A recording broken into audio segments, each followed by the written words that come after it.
The Economist.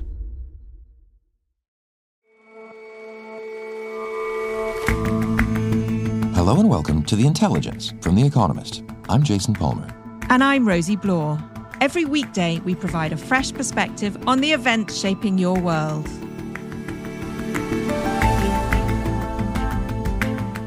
It's been exactly 80 years since the most successful amphibious military assault in the history of warfare. We pay a D-Day visit to the beaches of Normandy, a time and place of poignant reflection as once again war rages in Europe. And the city of Venice is, well, it's just stunning, which is why so many people go. Authorities would like to stem that tide, so they're introducing a first-of-its-kind day tripper permit. We look at the plan and ask whether it has any hope of working. First up, though.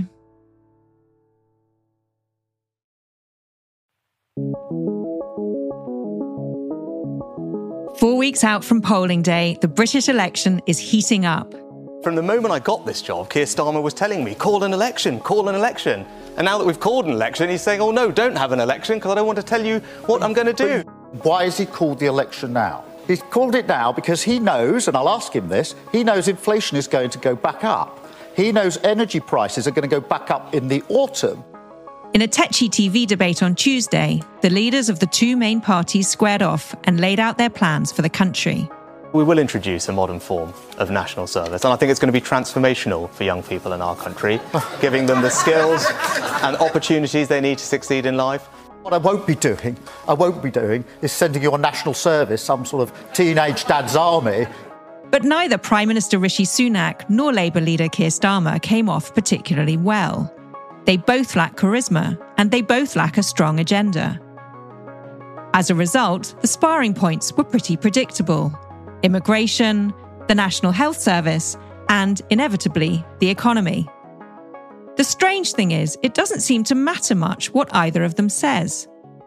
The polls suggest Labour will trounce the Conservative Party, and barring a last-minute collapse or a catastrophic polling error, Keir Starmer will be forming the next government. But with creaking public services and a sluggish economy, what could Labour actually achieve with power?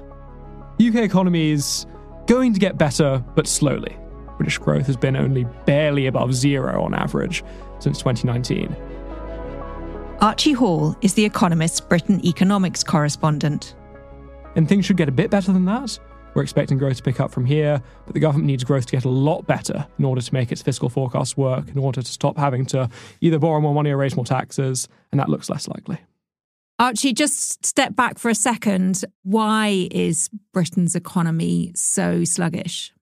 If we knew that, we'd be in a much better position to tackle it. One breakdown that I find helpful is kind of looking at the demographics, then looking at productivity.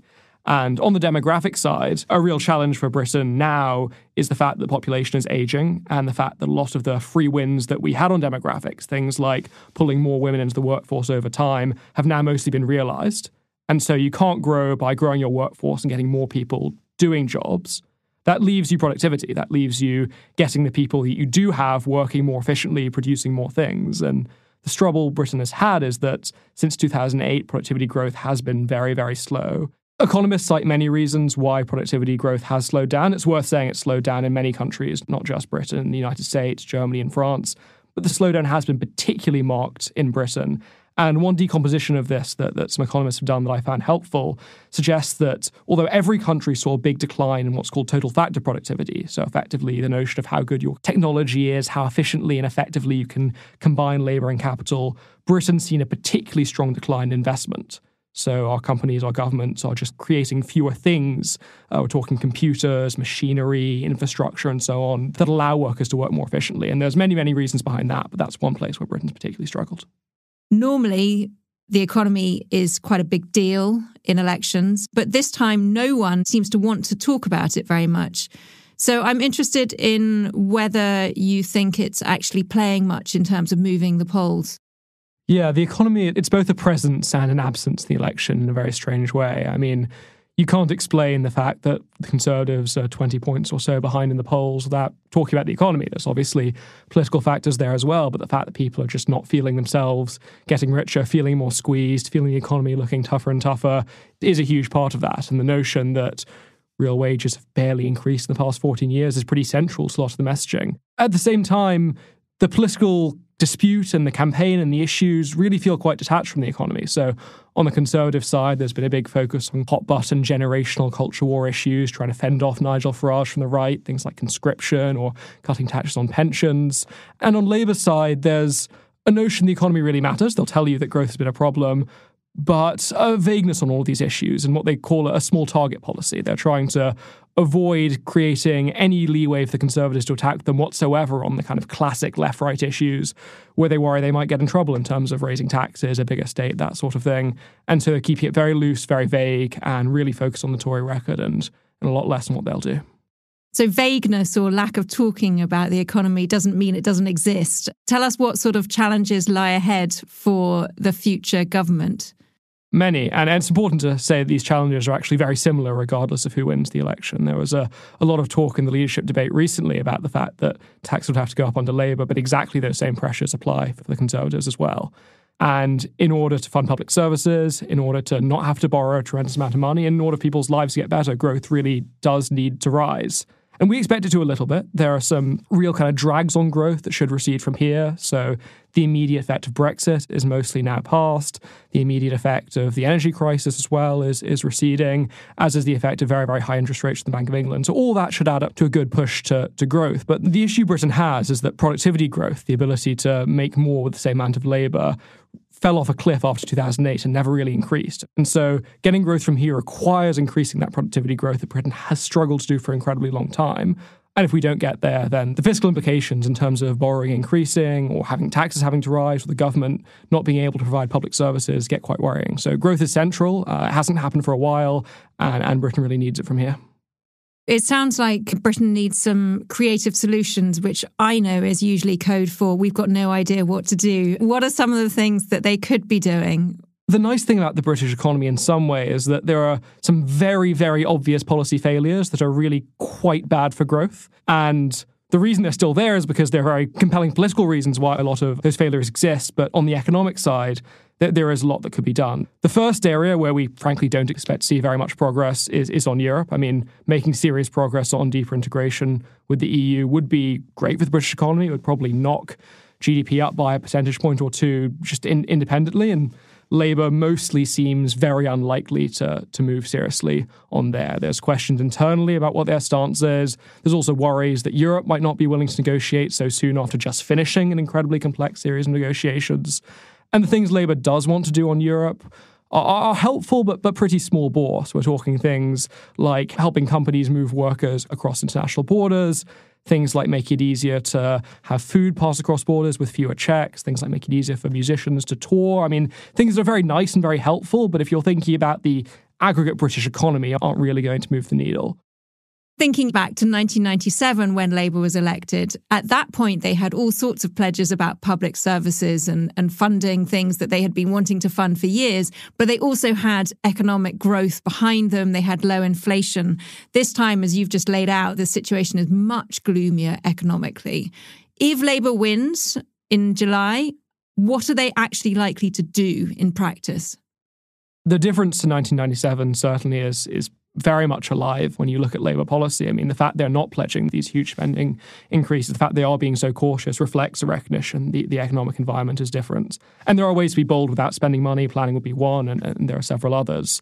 One analogy that I find helpful, or interesting at least in looking at this, is comparing the approach that Keir Starmer took in 2020 when he was running to be Labour leader with potentially what might happen after they win the election if the polls are indeed right. And Keir Starmer ran an incredibly cautious and measured leadership campaign before embarking on a bold and frankly quite ruthless reimagining and reshaping of the Labour Party, putting people who supported his key ideas in key places. And the idea that Starmer might be doing a similar thing and proposing something fairly modest, frankly fairly vague, and then once he's in power doing something much more sharp and kind of strong and radical is certainly an option. On the other hand, that would be much easier for Labour if they built the public consensus now. And one of the dangers of the cautious and frankly quite timid approach they're taking in the election is they're not necessarily forming public mandate to take the bold action that they may want to take. But whoever wins, navigating these challenges and getting British growth back onto a decent path is going to be incredibly challenging. Thank you so much, Archie. Great to talk to you. Thanks for having me on. It's been fun.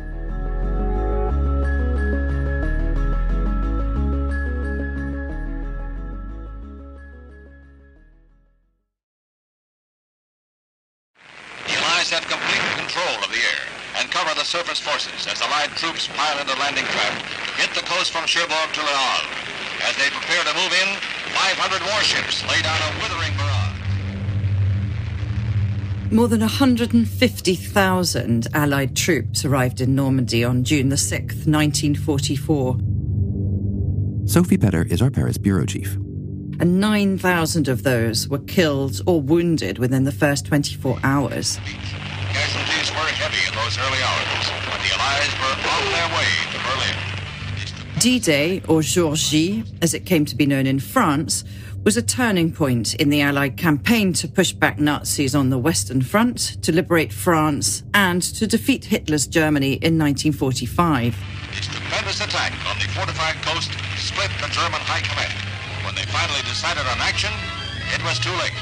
Joe Biden, France's Emmanuel Macron, Ukraine's Volodymyr Zelensky are all among the leaders who will attend the 80th anniversary commemoration today to celebrate the veterans. Those who fought on and survived D-Day are today around 100 years old, and the first plane of 66 of them arrived in Paris at the weekend to cheering French well-wishers at the airport. Most of them were in wheelchairs, and it will probably be the last decennial commemoration when veterans are in attendance. And what's the mood like in Normandy about now? Well, people are getting ready for days of commemoration events in Normandy. There are about 600 that are going to take place in villages all over the region. And you can see on the motorway there have been convoys of vintage American Jeeps. There are American flags that are in place, not just American, obviously Canadian, British and other allied nationalities. And this is really adding to what I think has already become such a big tourism industry for Normandy. In 2023, there were nearly 22 million people who visited the landing beaches. That's just the beaches themselves, a 90-kilometre stretch of the 5 landing beaches. And over 3 million of those were either American or British. So you have now an array of both the sort of memorabilia and people planting flags in their gardens, as well as all the museums and official sites. There are actually 123 official museums or sites in and around the landing beaches. And I know that you yourself have been a Normandy tourist recently. What did you see? Well, I went up to have a look at the preparations for the celebration. Obviously, this has been going on for months and months, and I was there a few weeks ago.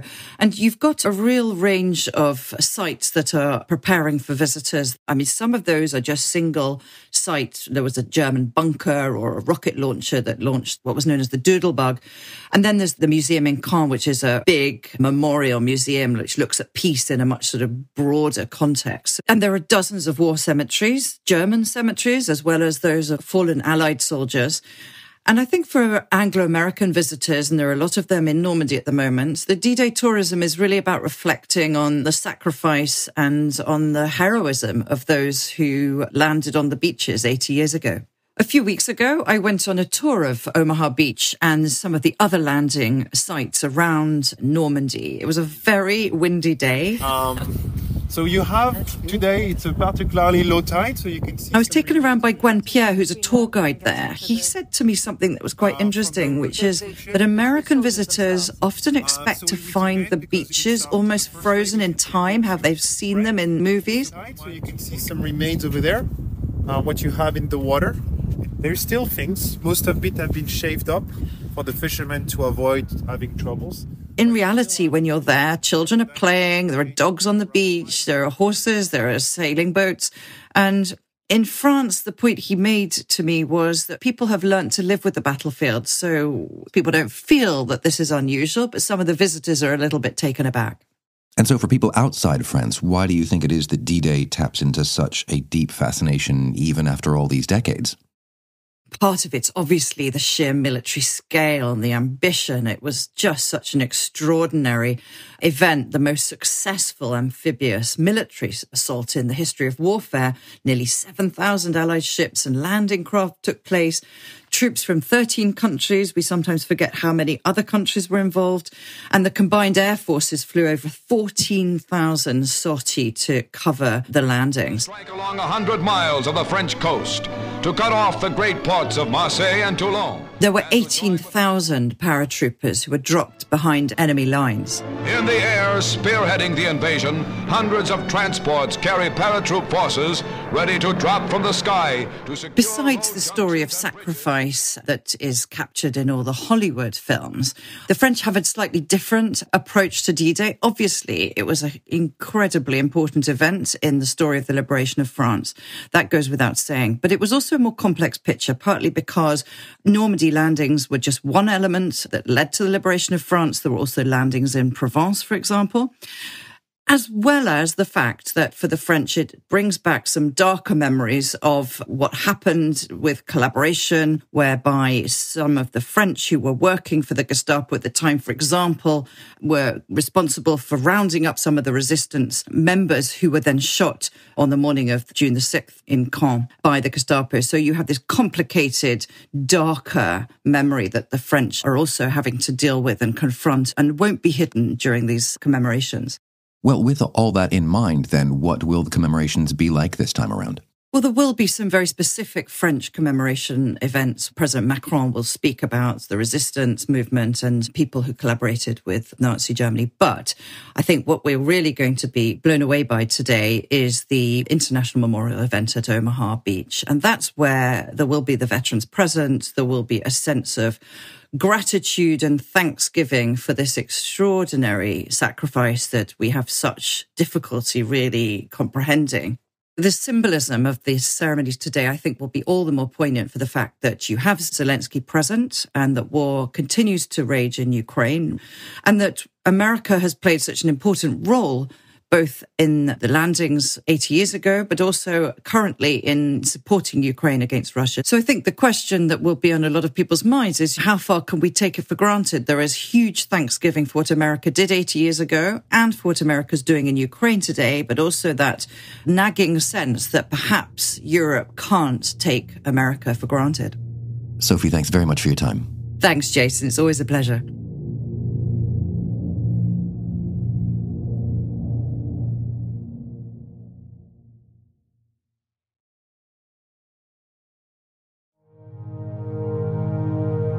Venice has never been more full or more empty. Max Norman is a culture correspondent for The Economist. In 2022, the population of the island city dropped below 50,000 for the first time. That's down from 175,000 in 1951.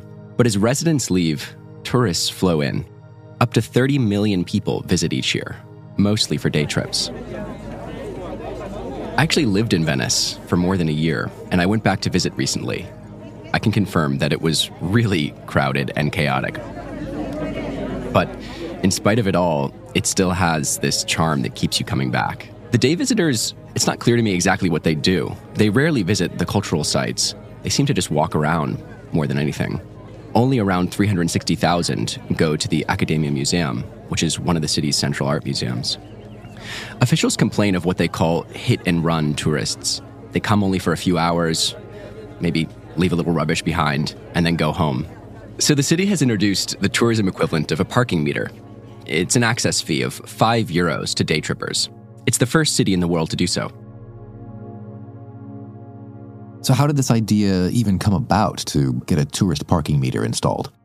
It's something they've been discussing for years, really, and it almost happened right before COVID, but then, of course, they needed every help they could get to get things back to normal. Finally, though, the fee was approved last September, after long debate about how to curb over-tourism. There was also the looming threat by UNESCO to place the city on its so-called blacklist of endangered World Heritage Sites, which is something that the city didn't want. The other factor that's happening here is that the so-called special law for Venice, which is a federal law that has been in place for decades, that offers millions each year in funding to the city for its preservation, is set to expire. So any source of revenue is welcome, but also I think there's a bit of a move here to get a bit of attention and to signal to the world that the city is serious about managing over-tourism.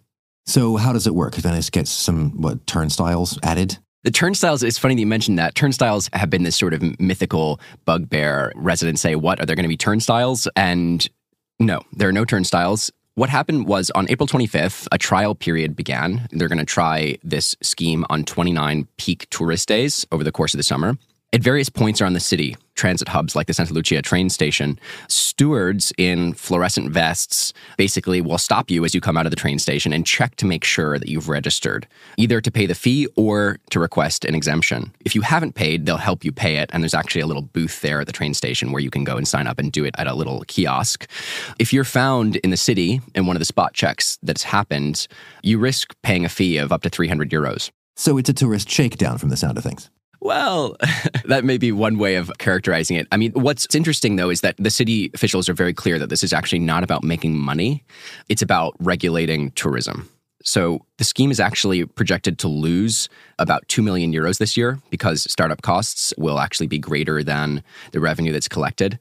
That's, of course, just a projection, but that's in the official city budget. The vice mayor of tourism, whom I spoke to, Simone Venturini, was really insistent that this is meant to be a disincentive on peak days to encourage the day tripper to maybe think about coming on another day. Venice's mayor, Luigi Brugnaro, describes this fee as a risky, bold experiment to change the culture of tourism in Venice and, of course, to collect more data about who's actually coming and when.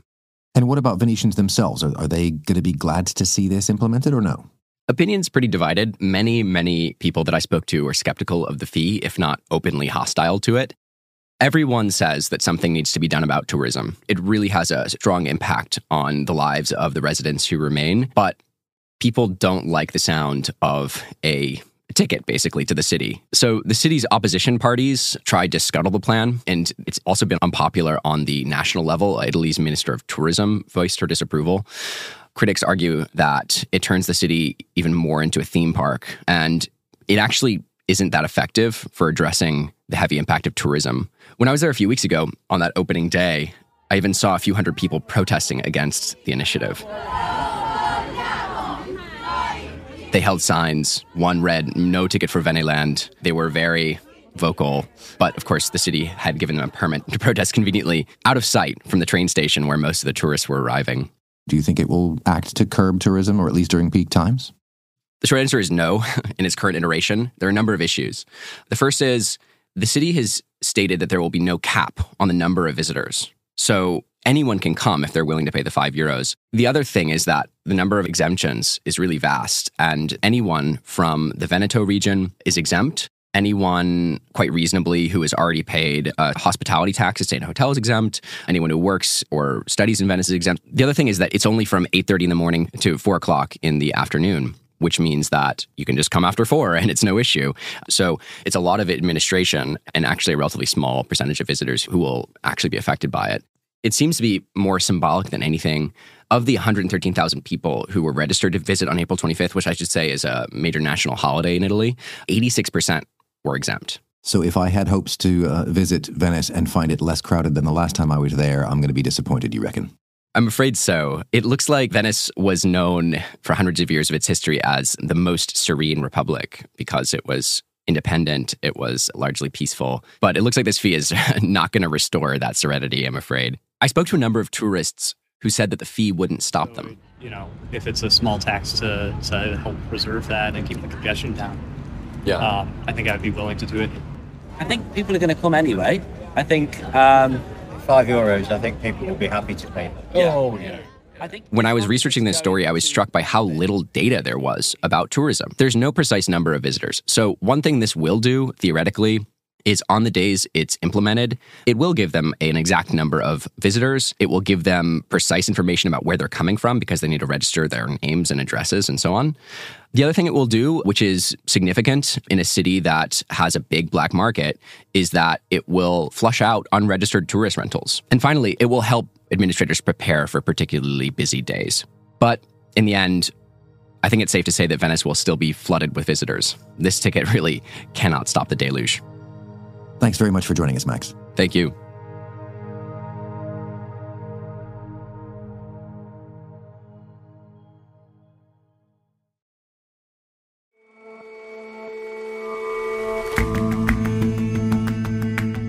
That's all for this episode of The Intelligence. Let us know what you think of the show. You can get in touch at podcasts@economist.com. We'll see you back here tomorrow.